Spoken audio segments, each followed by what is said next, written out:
Welcome to episode 4 of Being Manic Dave. This episode, new topic I'm going to talk about is games of skill versus luck, specifically poker and chess and games like that. So, card games and board games. I just want to talk briefly about these subjects and dive into them. Let's start off with poker. So, with poker, there's definitely a luck element involved. It doesn't matter how great you are, what, reads or plays you make, what moves you make, what cards you play, what you don't. Whether you're playing heads up against somebody or you're playing against a few people or 6 people at the table or 9 people. Whether you're playing a tournament with a large number of people or a small number of people. Whether you're playing online or at the casino, no matter what variation you're playing, whether it's Texas Hold'em, usually a no limit or a limit or spread limit game, depending on the state, or online, or whether it's Omaha, pot limit Omaha, Omaha high low, or if it's 7-card stud, or it's mixed games, or whatever it is, there's always going to be an element of luck. You can get it in with the best. You can be a 90% favorite unless you're a 100% favorite on that given street or hand. Somebody can always suck out on you. You can always get coolered. It doesn't matter if you're Phil Ivey, Phil Hellmuth, the best players in the world. You can lose on any given day, and you can lose a lot of money.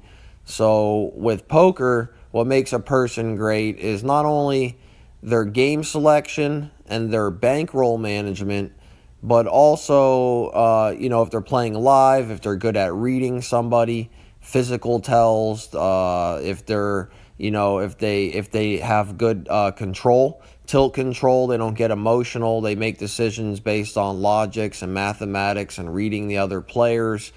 If they make the right decisions as far as their games that they're playing. So, and their bankroll, let's say they have $5,000 they want to invest in poker.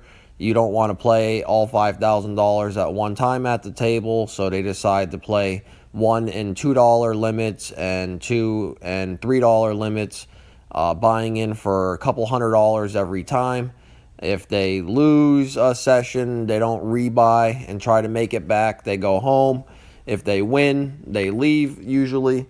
They don't try to stay and run it up and risk losing it.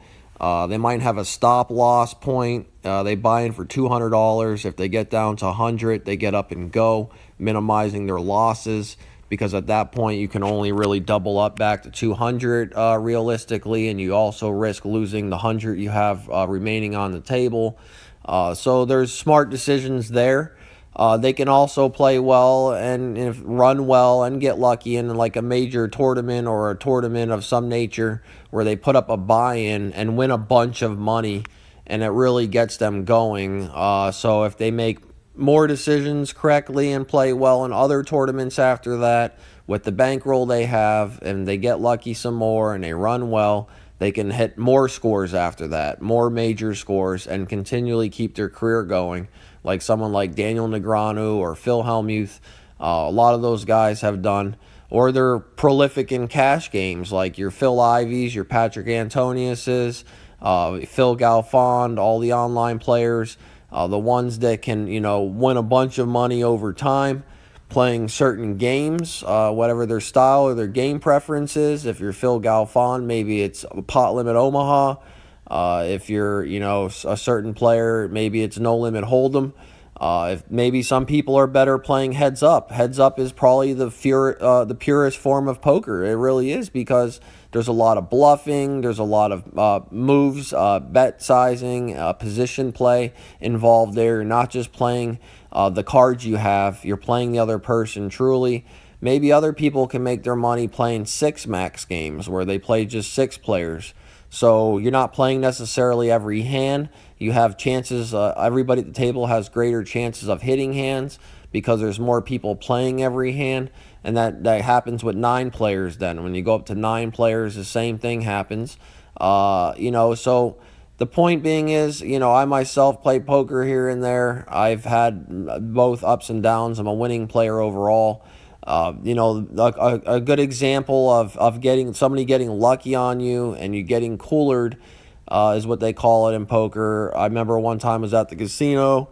I had like $250 on the table. It's a 2-3 spread limit game at the nearest casino in Scottsdale, Arizona, where I live. Talking Stick Casino and a resort and casino. Anyways, I was sitting at the table. I had pocket kings dealt to me. A couple people bet. Another person might have raised. I called, saw the flop. It was ace, king, something else. So the other person bet. I figured they had an ace, maybe ace, king.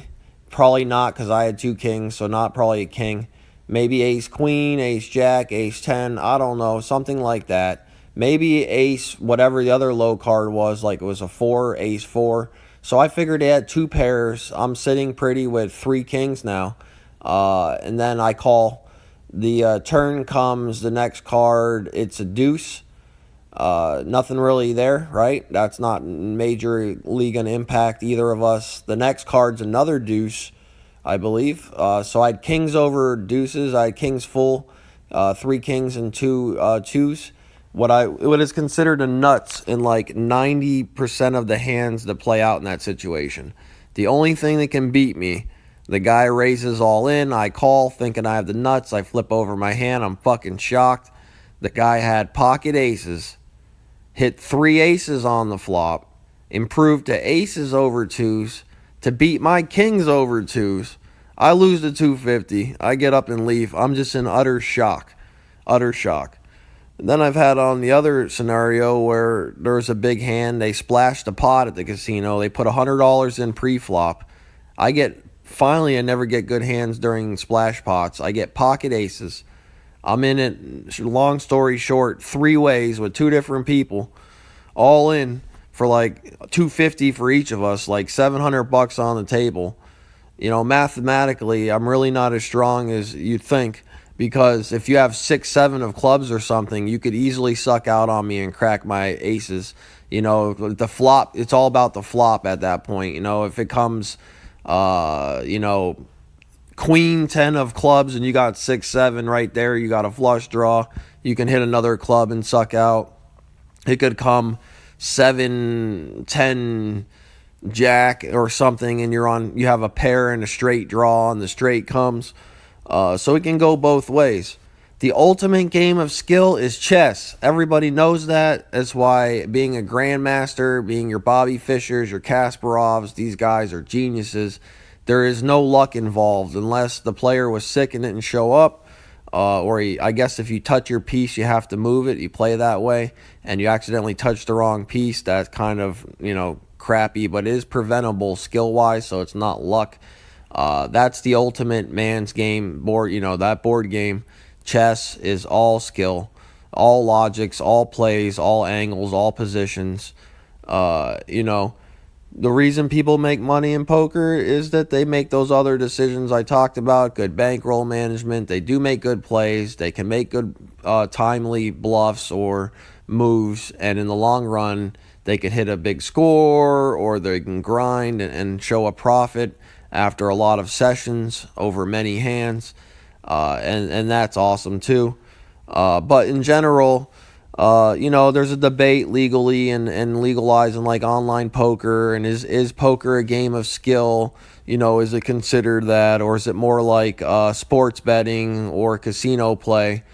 Sports betting, you can say there's some skill involved, like researching the teams and the opponents and the spreads, and there's some definitely skill there, but you're not playing the game. I don't think they would want you anyway. It's like fantasy football.